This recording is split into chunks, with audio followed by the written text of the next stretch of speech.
I competed when I was younger in rimfire and even shotgun, but my first year in precision rifle competitions taught me a lot more than I expected. From managing patience under pressure to embracing the awkward moments, a lot of lessons were learned.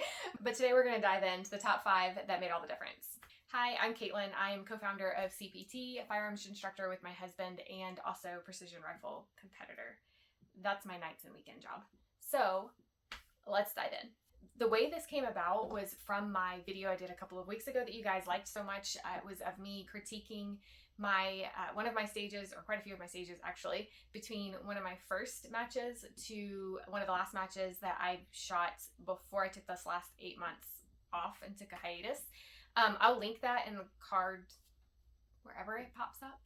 It made me go through and kind of reevaluate, like, after critiquing all that, what can I pull from it that's beneficial, not just to me, but to answer some of the questions that I get from new shooters, from women wanting to get into the sport that are slightly intimidated, or even husbands. Some of you guys have commented and sent me messages through Instagram on how to get your wives or your girlfriends interested, which is a whole nother video in and of itself. The first lesson, and none of these are in any particular order, I don't think, but the first lesson we're going to talk about that I learned is slow down to speed up.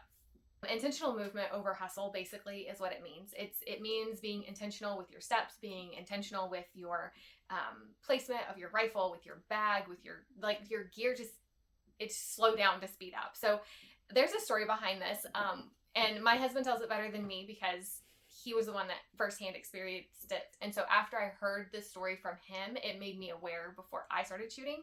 Your first couple of matches, it's pretty normal to time out because it's just a totally new sport. I mean, unless you've been practicing this style of shooting before you go to the match for months, like, you're probably going to time out at least once.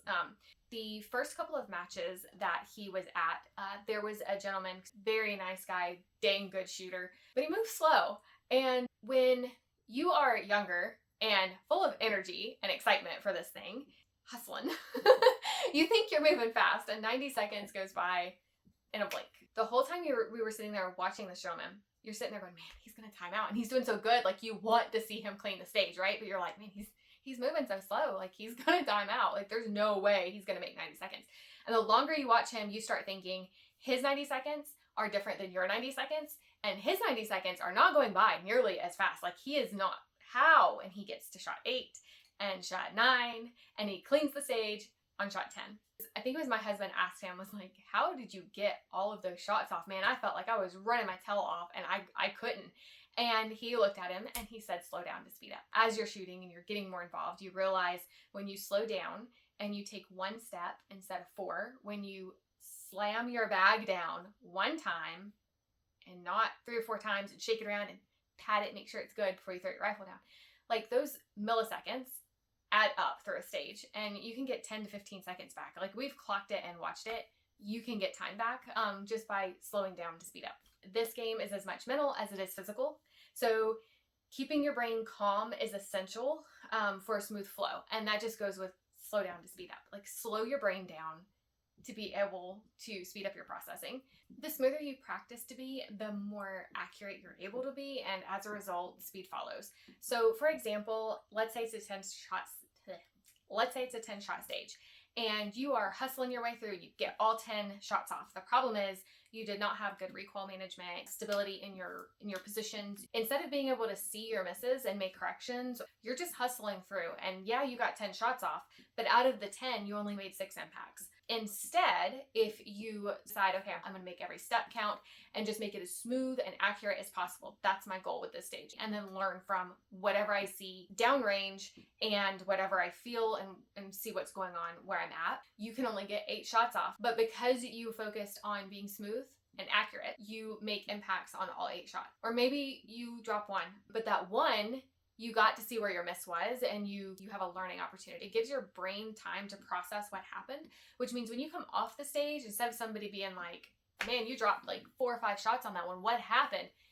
Instead of responding, I have no clue, you're able to sit there and kind of think back. Did you not make a windage adjustment, get your bag set or your gear set properly? Did you not have to build a stable position? Whatever it may be, the goal is to, when you don't make impacts, is to have a learning experience. And so that way you can get better at the next stage, the next match, the next day, whatever it may be. Eventually what happens is, because you're focused on being smooth and accurate, the muscle memory and the repetitive flow starts coming in, and you start picking up speed. And eventually you stop timing out quite as much. I still time out on some things, but that's more or less like a strength ability of moving my rifle. Lesson number 2, know your limits. So I already said this earlier, but I'm going to go back and say it again. I know I'm going to time out a lot. I've gotten pretty good at deciphering when I come up to a stage and I look at the stage brief and everything, whether this is a stage that I should be able to get all my shots off on, or I'm fairly confident that I'm not going to get all my shots off on. And even though I really focus on smooth and accurate, like we talked about in the first lesson, these are the stages that I hyper focus on it. Like, I just want to be smooth and accurate with this one.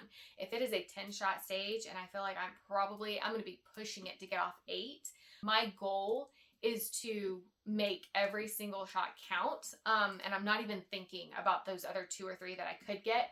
That being said, I'm going to push for that last one. As I'm going through the stage, I'm gauging and I'm trying to steal every millisecond I can, being as smooth as possible, making sure of my accuracy, and when I see where my impact hit, whether it be on target or off target, that I'm making the correct adjustments so I don't mess up again. So that way I can try to get that one more shot off.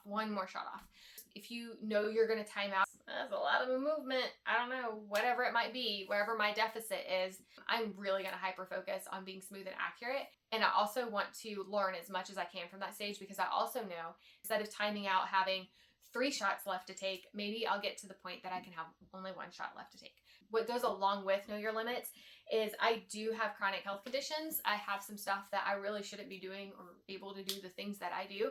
And I have to be really careful because I'm also my father's daughter and I am hard-headed. So there are times that I should be resting. I should be sitting in the car, cooling off, or going and making sure that I'm getting plenty of salt intake, or just sitting down in the grass and resting between stages, whatever it might be. I know I should be doing, but because of that, don't want to be a burden on anyone. So I have a bad habit of, which I feel like it's a good habit, but whatever. I will continue to help run the timer, run the tablet, pick up brass for other squad mates. I will continue to be second or backup on glass. I will not be I will not call impacts when I'm having issues, because I never want to potentially drop another shooter's, one of their shots. So I don't want to be the one foremost responsible, but I will be backup on glass. And that has really cost me. There's been quite a few matches that, best match I have ever had, and stage like 7, 8, my body just gives out. And so yeah, I have to know my limits. I don't know, there might be others of you out there watching that you need to know your limits too, but know that you can. Like, it's me putting the pressure on me, not my squad. Like, when my squad realizes that, hey, Caitlin's not quite feeling too hot. Oh, she is. She's feeling hot. But, Caitlin's not quite feeling so good. Like, they all get on to me and they'll bring me cool rags and fans and all the things. They're really good with me, but I'm bad on myself. And because of that, it's actually the reason that started our hiatus 8 months ago. And I was off for 4 months due to severe medical. So don't push yourself that hard. That's probably the most important lesson I learned. Lesson number 3, make bold adjustments. Ugh.